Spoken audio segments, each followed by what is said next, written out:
Hello, everyone. I'll be sharing with you the upcoming Sunday School lesson for adults for June 19th. It's called God's Restored People Shall Prosper, coming from Isaiah chapter 49. Your lesson covers verses 18 to 23, but I would recommend 18 to the end of the chapter. We all love the stories where the underdog finally wins. One example is the Chicago Cubs. They were one of only a few professional baseball teams that had never won a modern day era World Series to become world champions. Now, they had won in 1908 when there were only 16 teams, including the Cleveland Naps, the New York Highlanders, and the Boston Doves. Ever heard of those names? So every year for 108 years, the Cubs faithful were hoping for something better, a better team, a World Series ring. Then in 2016, it happened. The Cubs organization spent a ton of money for better players and a better manager and won a World Series against the Cleveland Indians, even though they were down 3 games to 1. Some call it a miracle. But after prospering and winning it all, the next year, the team shed payroll, and after a few more years, even the manager was gone. Whether we are fans of the Cubs or not, their amazing year of 2016 energized the city of Chicago and made Cubs fans proud. Israel's story has a few similarities. They had once been a proud team led by Kings David and Solomon. But then they had a whole string of losing seasons until eventually Babylon destroyed much of Jerusalem and Israel, and the people were in exile. But as Isaiah tells us, a comeback was coming, and it happened when Persia defeated Babylon, and the new kings, Cyrus and then Darius and then Artaxerxes, allowed the exiled Jews to return home to their land. It gave them hope that they would and could once again be a people who mattered. I'll be sharing with you 3 of these pictures. Isaiah 49 is poetry, and therefore it's only fitting that since poetry is pictures and images, that we'll be sharing pictures. The first picture is that of Israel as God's bride. The picture is a wedding. We all love weddings. Israel is God's bride. The picture of Zion wearing her children like wedding jewelry suggests that the passage understood God to be her husband. The returned children are a wedding gift. It's a beautiful picture, maybe one that the people thought might never happen.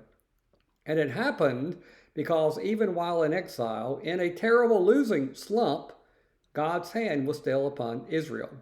Now, at the end, I'll talk with you more about this picture of Zion. The second picture is baby boom. Who fathered all of these children? Verse 21. Great question. Israel is pictured as a barren bride or wife. And then one day she is able to conceive and produce children, many, many children. They needed more room. It was kind of like the young couple who buy a starter home and then they have children. The children get bigger, maybe more children. And so they need a bigger space, a bigger home, a bigger yard, room to grow into. The key to this story is that God is the Father, Father God. And He is the reason that all of this good is happening. Good news is happening because of Father God. A season of great prosperity is coming. Perhaps this time in Israel's history could be compared to the promise to Abraham and Sarah. And in their old age, their very old age, Sarah finally becomes pregnant and gives birth to Isaac. And the promise to Abraham was that his seed would be like the sand of the seashore or the stars in the sky, numerous beyond count. The third picture is they will bow down to you. Picture the people bowing down to God.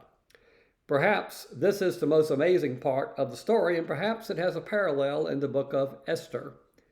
God will lift up his hand and raise his banner, verse 22, so that all the peoples of the earth will know that God is God, Lord of all.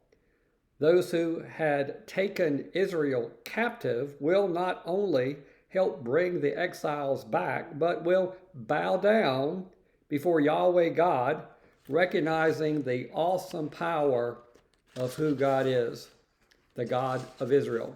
The lesson writer on page 22 in the Learner's Guide describes some of what took place once the Persians defeated Babylon, and I will quote, "The Persian king Cyrus gave back to them the articles taken from the Jerusalem temple." And this was big. When you have your precious artifacts and scrolls and other things that are valuable taken away, as Nebuchadnezzar did, and now you get them back. Later, King Darius ordered the local governor to pay for some of the cost of rebuilding the temple. Again, very significant. And then thirdly, King Artaxerxes provided Nehemiah with protection and letters guaranteeing financial support when Nehemiah returned to Jerusalem to rebuild its walls. We see that many people helped and aided Ezra and Nehemiah to build Jerusalem. Some of that help came from Persia. Some of it came from within by those that were still in the land of Israel and who had never left.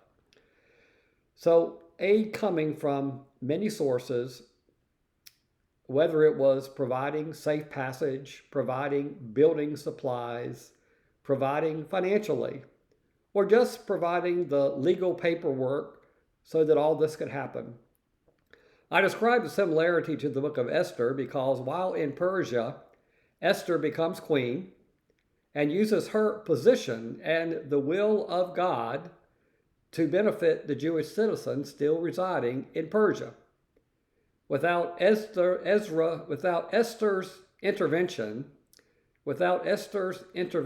at the behest of her uncle Mordecai, all of the Jews may have been killed and all of their property confiscated. I'd like to close with one final point. When Isaiah refers to Zion, the picture is of a restored Jerusalem as the capital city, but it is also a picture of something much bigger, a place where God can rule on earth, and is even used prophetically for heaven. Zion as heaven, the city of God. Like the song that we sing, we're marching to Zion, beautiful, beautiful Zion. We're marching to Zion, the beautiful city of God. Because of God's hand upon Israel, God will punish those who try to harm God's people, verses 24 to 26. May you have a great rest of the week. God bless you. Hope to see many of you on Sunday.